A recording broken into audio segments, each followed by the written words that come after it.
There you are. Come on, you better come inside. Otherwise they mightn't think you don't care. We don't want child protection getting involved. Fuck her, Mum. Do I know who the father is? Like I sleep around.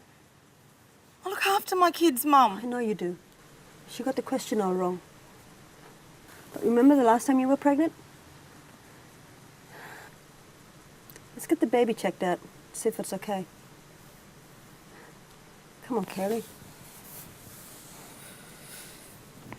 You made it sound like you thought she was sleeping around, or worse. She'd have felt shame. Can you go outside and see if you can get them to come back in? Oh, honey, just because I'm Aboriginal doesn't mean that they're going to trust me straight away. You know, you got to yarn with them and you got to build that relationship. Yarn? Yeah, you know, yarn, have a chat, let them tell their stories. You know, listen to them. And look, once they do tell their stories, you might find that you get better information. You can ask more questions. Like how many people live at home? Yeah, look, Child Protection used to come into our homes and check if we were overcrowded. They used to look in our pantries to see if we had food, and they'd check our kids' beds to make sure that they were clean. You know, and they used to take our children. Still do. Of course. Yeah. Look, take the time to talk to them, you know, and try and understand them, and they'll know. Corrine mentioned on the phone that Kaylee had had a problem with the hospital.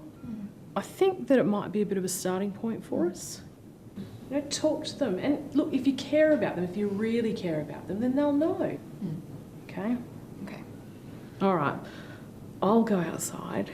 Thank you. And I'll see if I can talk them into coming back. Trying again, okay? Thank you very much. All right. Might take a while. Yeah, I can imagine. You know, when I was pregnant,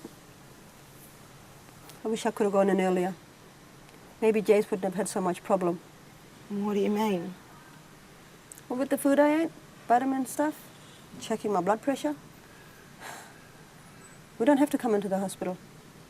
You can just come into the clinic until you have the baby. It's not fair the way they treated us, Mum. I know it isn't. We've got to teach them. We've got to let them know when they're not treating us right. That's right, Kaylee. I had a chat to Michelle, the midwife, and she didn't know what happened to you in the hospital. She's a good woman. She didn't mean to offend you. We've just been really busy here this morning. How about we go back inside and have a yarn? And if Michelle's questions aren't right, then your mum and I, we'll tell her. We'll sort it out. So come on, what do you reckon? It'll be okay. Come on.